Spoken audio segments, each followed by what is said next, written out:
Para mim, está claro que o presidente Trump quer fazer uma demonstração de força suficientemente grande para que o senhor Maduro e sua equipe reflitam sobre as opções que eles têm. Eles têm a opção, e já lhes foi dada a oportunidade, de sair do poder. Então o Trump conseguiu. Sim, o Trump ganhou. Então agora os Estados Unidos pode invadir militarmente. Sem pode fazer o que quiser. Do Congresso. Pode fazer. Meu Deus, notícia urgente. Corre para ver essa bomba que acaba de explodir no cenário internacional. Isso mesmo. Nicolás Maduro, da Venezuela. Notícia gravíssima agora. A América Latina está em choque. Notícias do último minuto, vindas diretamente de Caracas, na Venezuela, indicam que o regime de Nicolás Maduro pode ter chegado ao fim. É isso mesmo, gente. Fontes internacionais acabam de confirmar uma movimentação intensa nos bastidores.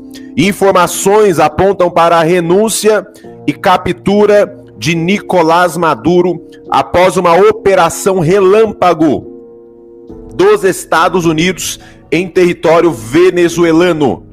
Helicópteros sobrevoaram a capital. As Forças Armadas foram para as ruas. Tem relatos de que o Palácio de Miraflores foi isolado completamente. Notícia grave. Tudo isso acontecendo agora, enquanto líderes internacionais se pronunciam e o mundo observa atentamente o desenrolar de uma das crises mais intensas da história recente da América Latina. Eu vou mostrar aqui para vocês. A Rússia aceitou apoiar a Venezuela militarmente contra os Estados Unidos. E diante dessa ação de emergência da Rússia, os Estados Unidos reagem agora e algo gravíssimo acaba de acontecer. Nicolás Maduro sofre algo gravíssimo. Imagens estão chegando aqui pra gente mostrando militares cercando o gabinete presidencial. Fontes locais falam em prisão. Meu Deus, não para por aí. Tem forças armadas norte-americanas envolvidas diretamente em operações estratégicas para realizar a transição de poder na Venezuela. Vou mostrar aqui para você, preste atenção. Você está acompanhando comigo, eu quero pedir o seu apoio, já deixe o seu like, deixe o seu joinha aqui agora. Eu quero pedir para a gente bater a nossa meta de 5.000 likes agora na primeira hora. Eu conto com o apoio de vocês para que esse canal não venha parar. Meus irmãos, vamos lá, preste atenção aqui, ó. Eles venceram? Venceram. Não, os republicanos ganharam. Então foi 51 a 49? Sim. O Max tem que falar aqui. Não, eles ganharam. Então o Trump conseguiu. Sim, o Trump ganhou. Pô, mas essa matéria não tá dizendo isso. Por causa disso. Eles estão manipulando o título. Não, é isso mesmo. Aqui nos Estados Unidos, rejeita o plano para barrar. Porque o plano era para barrar. Sim. Mas a maneira que eles induziram aqui... Não, tá autorizado. Pode soltar os cachorros. Então agora os Estados Unidos pode invadir militarmente. Sem pode fazer o que quiser. Do Congresso. Pode fazer o que quiser. Então era isso que eu queria comentar. Eu achei que ele... Não, ganhou. Foi ontem à noite, eu não tive tempo de ver. Foi a segunda vez que tentaram e não conseguiram. Então toma essa daí. Maravilha. Então a partir de agora o Trump... Ou seja, ele já poderia, né? Você acha que o Maduro vai se exilar em algum país? Ele tá pedindo, né? A gente comentou isso ontem, né? Que é o desespero dele. Ele já tá pedindo pra ter um exílio seguro, igual o Evo Morales conseguiu fazer na Bolívia. Ele vazou. E aí o Maduro agora quer exílio e quer manter gente do chavismo na transição. Ah, sim, quer se perpetuar no poder através...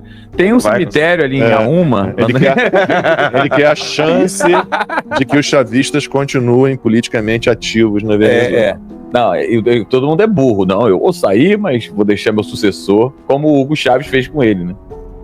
Ou seja, mais um motivo para a direita brasileira parar de falar de eleições e pensar como pensam grandes estadistas, grandes políticos. Há uma guerra em andamento. Não é uma guerra que está vindo. Há uma guerra em andamento. Porque quando você tem já Senado americano votando para tentar barrar uma invasão militar, é porque nós estamos falando de guerra. Exatamente. Ou seja, é burrice você não pensar nas pessoas que estão sequestradas no seu próprio país. Isso é loucura. A maior burrice do pessoal não é discutir Senado. Ah, fulano nasceu no Caxundó, sei lá, no Quixeramobim, não pode se candidatar em tal lugar. A burrice não é debater a questão do Senado. Eu já falei, eu não tenho uma opinião sobre isso também, porque eu não sou político. Se o Carlos deve ou não se candidatar para Santa Catarina, eu já falei, a discussão ela é burra, não porque ela é uma discussão acerca do Senado de Santa Catarina, ela é burra porque estão jogando Bolsonaro na lata do lixo. Como se ele já não existisse mais e agora a gente tem que pegar bote salva-vidas. Essa é a burrice da discussão. Porque o que nós deveríamos estar discutindo nesse exato momento é como nós podemos fazer essa união de coalizão profunda, coesa, forte, robusta, para poder depor o Lula. Depor Lula. Quando eu falo depor Lula, entenda, Lula aqui eu tô falando foro, todo o pacote. É o foro de São Paulo. É o cabeça de piroca, boca de veludo, sapão, a galinha que tá lá como primeira dama, vagabunda. É todo o pacote. É como tirar esse puteiro do Brasil. Porque nós temos meu irmão, tá sendo votado no Congresso americano. É que como a mídia brasileira não fala disso, o pessoal não tem ideia que no nosso quintal, fronteira com o nosso país, está se discutindo uma invasão militar da maior potência militar e econômica do planeta. Exatamente. Isso é episódio de desenho animado. Sabe, aqueles bem sátiros mesmo. O Senado americano está discutindo se o Trump será autorizado ou não a fazer uma invasão militar. É invasão mesmo, cara. O nome é isso mesmo. É incursão. É o BOP 4.0. Entendeu? Se o Trump vai usar as Forças Armadas Americanas para tocar o terror no Maduro, essa está sendo a discussão. Aí, enquanto eu sou... Sabe aquele lá de Bob Esponja? Enquanto eu sou... Aí tá lá o pessoal.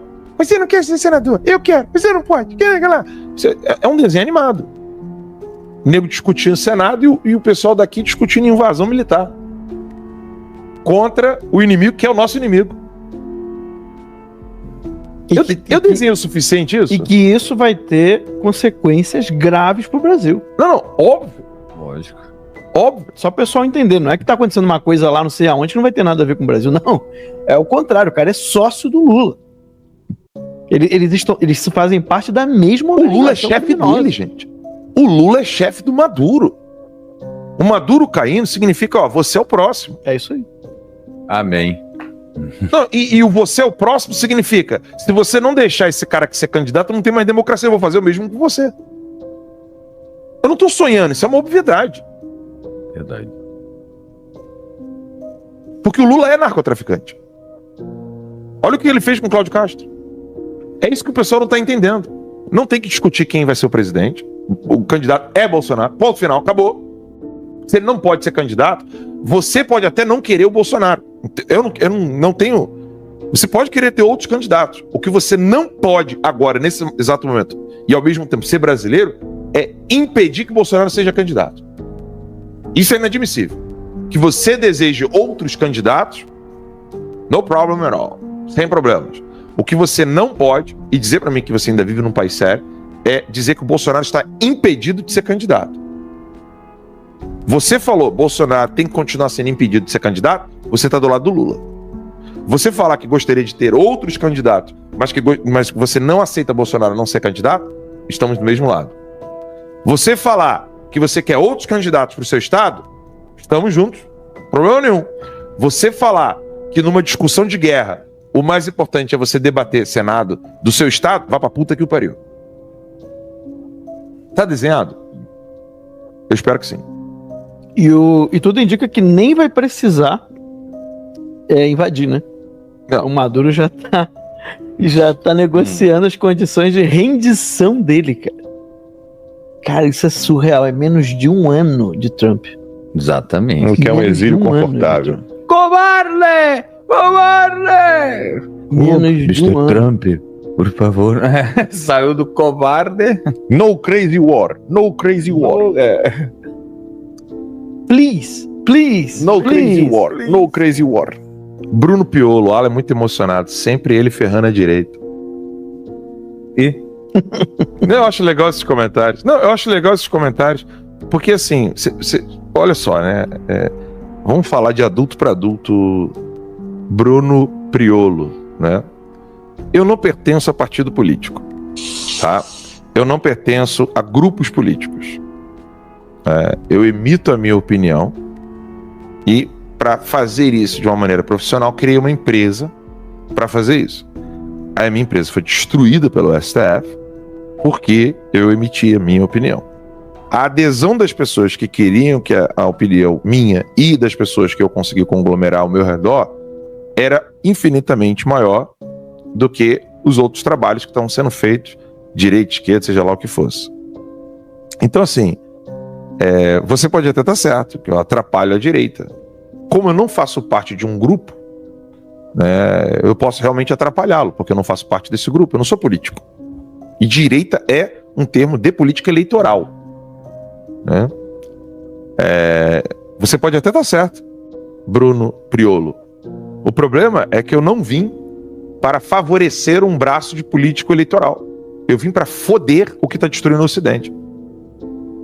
Eu quero fazer isso. Não estou dizendo que eu sou chamado para isso. Eu estou dizendo que é o seguinte: quantas pessoas querem comigo destruir quem está destruindo a civilização ocidental? Aí as pessoas se aglomeram e fazem com que o meu trabalho se una ao trabalho do Max, se una ao trabalho do Lacombe, se una ao trabalho do Rei, que se una ao trabalho do pessoal do Orvete, se una ao trabalho do pessoal do Fio Diário, e por aí vai. E aí eu só gostaria de ver quais são os seus trabalhos, que aí a gente pode medir e ver o que você já fez e o que eu já fiz. Tá bom? Fico no aguardo aí, Bruno. Não vou bloquear, não vou nada. Vou ficar aqui esperando para ver os seus trabalhos. Para mim, está claro que o presidente Trump quer fazer uma demonstração de força suficientemente grande para que o senhor Maduro e sua equipe reflitam sobre as opções que eles têm. Eles têm a opção, e já lhes foi dada a oportunidade, de sair do poder e ir para outro lugar. Bem, quem quer se meter com um enxame de vespas? É isso que está por vir e isso possivelmente pode ser o que eles vão enfrentar. Eu sou apicultor e quando vou trabalhar com as abelhas, visto todo o equipamento, mas não existe equipamento que funcione contra isso que está por vir. Acho que é muito importante que o Poder Executivo consulte e peça permissão antes de entrar em guerra. Nossa Constituição exige isso. E já desde que o presidente notificou vocês há 60 dias que iriam entrar em situações de conflito com esses narcotraficantes. Steven, seja bem-vindo. Obrigado por estar conosco. Boa tarde, Idânia. Vejamos, ontem recebemos essas imagens de Gerald Ford que publicamos no ar. E agora, com essa colagem que apresentamos, ficamos curiosos para saber o que aconteceu. Essa imensa máquina não está sendo levada para as águas do Caribe para explodir barcos de narcotráfico. Bem, não sabemos quais missões terá, mas é evidente que possui muito mais capacidade e não é preparado necessariamente para a missão de atacar lanchas de narcotraficantes. Essa é a sua capacidade, é tão grande, enorme e altamente sofisticado, que essas lanchas são extremamente mínimas em comparação. Elas não são uma ameaça, não têm a capacidade dos aviões. Este navio tem 48 caças-bombardeiros sofisticados F-18, que eu não sei se tem a capacidade de voar devagar o suficiente para poder atacar essas lanchas. Talvez tenha alguns helicópteros de proteção que poderiam ser usados, mas este navio é para coisas muito maiores. Este é um navio que normalmente patrulha o Mediterrâneo para proteger as forças da OTAN, para estar em condições de atacar no Oriente Médio contra exércitos muito sofisticados. Agora, Steven, que operações podem ser realizadas a partir do General Ford e com ele? Bem, o Gerald Ford é enorme Como eu disse, é uma pista ou um aeroporto portátil sobre a água. Normalmente ele tem cerca de 90 aviões e helicópteros a bordo. Desses, 48 são aviões de ataque. Mas um dos aviões que ele possui é um avião AWACS, que é uma aeronave de controle do espaço aéreo que sobe. Fica acima de tudo o que está acontecendo embaixo e tem controle do espaço aéreo. É um desses aviões que você já viu, que tem aquele disco em cima girando com o radar, o que lhe dá a capacidade de identificar quais são os outros aviões, amigos e inimigos para poder controlar o espaço aéreo. De certa forma, isso pode criar algo comparável a um enxame de vespas, que é cuidadosamente controlado remotamente, sempre focado na missão principal, e essa missão pode ser absolutamente qualquer missão de ataque ou de proteção.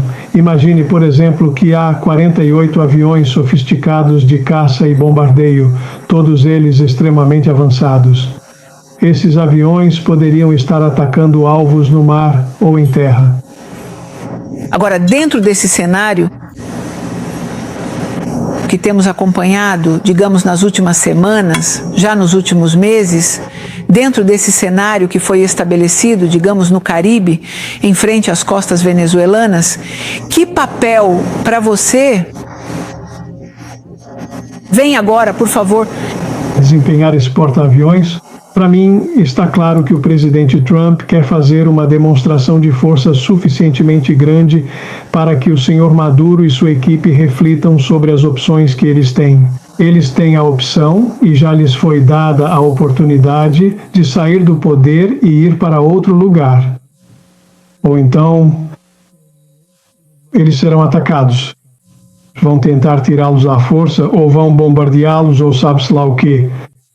Mas é muito claro que ninguém coloca tanto poder militar nas águas, na fronteira de um país, se não tiver a possibilidade e a opção de realizar um ataque com toda essa força, além da força dos bombardeiros que têm sobrevoado desde os Estados Unidos, os B-52, e os B-1, além de todos os navios de apoio, porque esse porta-aviões sempre vai acompanhado de navios de escolta para protegê-lo e que também possuem capacidade de mísseis antiaéreos para proteção aérea, além de mísseis contra alvos terrestres lançados dos destroyers, cruzadores e do submarino que sempre o acompanha.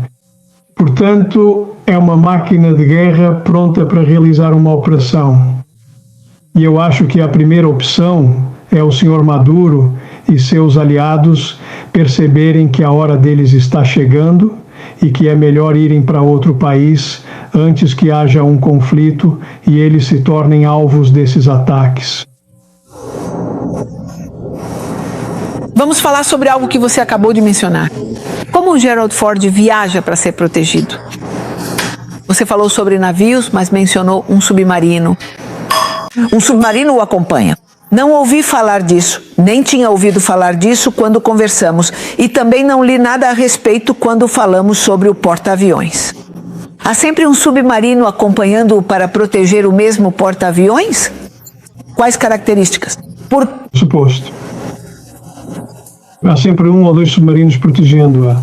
Essas plataformas têm um valor estratégico tão grande. Além disso, eu penso que há 5.000 ou 6.000 pessoas a bordo, marinheiros a bordo, e acho que temos 11 dos grandes e 10 dos pequenos, e agora no Caribe vamos ter um dos grandes, dos maiores e mais modernos, e um dos pequenos, os anfíbios, e cada um desses dois terá pelo menos um submarino para protegê-lo de ameaças que possam vir debaixo d'água. Uma demonstração de força, indubitavelmente, é o que os Estados Unidos vêm fazendo. Essa nova peça que chega ao tabuleiro é como a mais importante, de acordo com o que você mesmo nos explicou.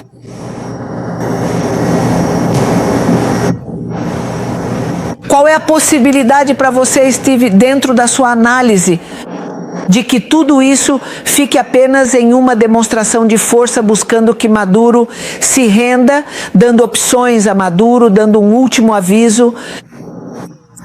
Para você, existe realmente a possibilidade de que isso fique apenas por aqui? Então teremos que ver qual decisão o Sr. Maduro vai tomar, se ele está disposto a ir embora e deixar o país antes que haja um ataque ou não. Hoje eu te perguntava isso porque hoje, no Business Forum que começou na cidade de Miami, foi aberto por Maria Corina Machado. E ela dizia que foi dada a Maduro a possibilidade de negociar sua saída. E ele rejeitou isso repetidas vezes, recusando consistentemente. E em certo momento ele disse: isso vai acontecer independentemente do que Maduro faça, referindo-se à decisão dele de permanecer no poder ou não. Você concorda com isso? Bem, eu não ouvi o que Maria Corina disse, mas para mim está claro que os Estados Unidos têm dois elementos importantes que desejam ver aqui. Primeiro, que os vínculos que partem da região com o narcotráfico que flui para os Estados Unidos e para a Europa através da Venezuela e da Colômbia possam ser cortados. E, em segundo lugar, que haja um retorno a um país democrático onde a vontade do povo venezuelano governe o país, algo que não acontece desde as últimas eleições. Você mencionou a Colômbia. Pela primeira vez em alguns dias, acredito que o presidente Gustavo Petro realmente recuou em sua posição. No entanto, a Colômbia entrou, digamos, nesse processo de mudança a partir de alguns dias para cá. E com mais frequência tem se analisado a possibilidade, como disse o ex-presidente Álvaro Uribe ontem. O vínculo ou a defesa que o presidente Petro faz permanentemente de Maduro nos coloca em uma situação difícil e poderiam ocorrer bombardeios em território colombiano. Quando ouvi o ex-presidente Uribe, pensei que a Colômbia pode estar mais perto do que pensamos de uma circunstância semelhante. Para você também? Eu acho que a circunstância é muito diferente, mas isso não muda os fatos fundamentais de que a cocaína que está sendo produzida na Colômbia e processada na fronteira entre Colômbia e Venezuela é a mesma que está chegando aos Estados Unidos e à Europa. Por meio desses navios, dessas lanchas e desses aviões que saem da Venezuela. Então, eu acho que não é difícil imaginar que, em algum momento, se os Estados Unidos decidirem bombardear com mísseis de cruzeiro ou com bombas lançadas do ar, ou seja lá como for, pode haver alvos em território na fronteira com a Venezuela. Mas alvos de narcotraficantes, não de lideranças, até o momento não vimos isso. Que o Sr. Petro, nem ninguém na liderança do governo colombiano, tenha sido identificado como narcoterrorista. Da última vez que conversamos sobre esse assunto, há algumas semanas, lembro que falamos sobre os bombardeiros B-1. Você me explicava por que os bombardeiros estavam tão perto da costa e sobrevoando. Você me explicou naquela ocasião que os radares eram ligados para localizar os B-1 e isso permitia aos B-1 ou à inteligência mapear onde estavam esses radares, que se tornariam alvos em caso de um ataque. Exatamente. E você me disse, eu recomendaria àqueles que operam esses radares que, em uma circunstância de ataque, ou antes, ou nestes dias difíceis, pedissem férias. Agora não temos apenas os B-1, mas também o Gerald Ford, que em alguns dias estará lá. Qual seria a sua recomendação hoje em dia? Bem, quem quer se meter com um enxame de vespas, é isso que está por vir e isso possivelmente pode ser o que eles vão enfrentar. Eu sou apicultor e quando vou trabalhar com as abelhas, visto todo o equipamento, mas não existe equipamento que funcione contra isso que está por vir. E até mesmo os equipamentos de guerra eletrônica que os Estados Unidos sempre têm a bordo do Gerald Ford servem para ajudar e apoiar para que esses voos dos F-18 possam entrar e sair, sem serem detectados pelos radares. Mas acredito que, como disse outro dia, né, o primeiro alvo vai ser essa camada de radares e de vigilância que os venezuelanos terão para operar seus mísseis S-300, que serão tirados de ação. Essa é a primeira peça que eles vão tirar do jogo para não precisarem se preocupar com a possibilidade de que um desses mísseis de longo alcance possa atacar um dos aviões ou bombardeiros norte-americanos. E uma última pergunta. O secretário Marco Rubio está chegando ao Congresso, se é que já não chegou. Ele explicará ao Congresso o que aconteceu com os barcos que transportavam drogas. O Congresso tem sido, digamos, exigente.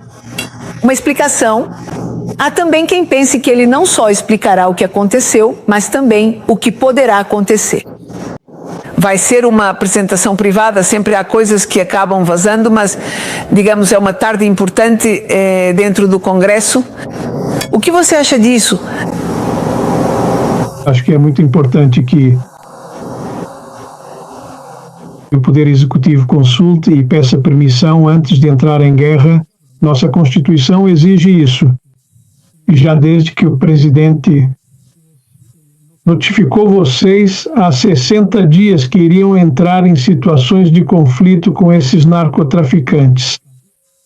Já se passaram os 60 dias que exigem que o governo peça permissão e que o Congresso lhes dê alguma autorização para usar elementos bélicos nesse tipo de situação. E por isso acho que é importante o secretário de Defesa, o secretário de Estado e outros expliquem aos representantes do povo qual é a ameaça, qual é a justificativa legal utilizada pelos Estados Unidos para justificar a intenção de matar civis em alto mar e como explicam essas ações como sendo uma ameaça significativa ao país. É um tema delicado.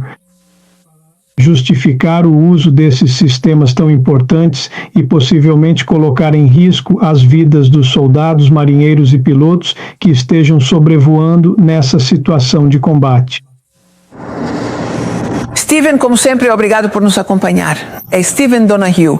Veremos, este é um tema inesgotável enquanto a implantação continuar. E até que uma ação específica seja tomada, agradeço, como sempre, por estarem presentes. Boa tarde, Silânia. Boa tarde para você também.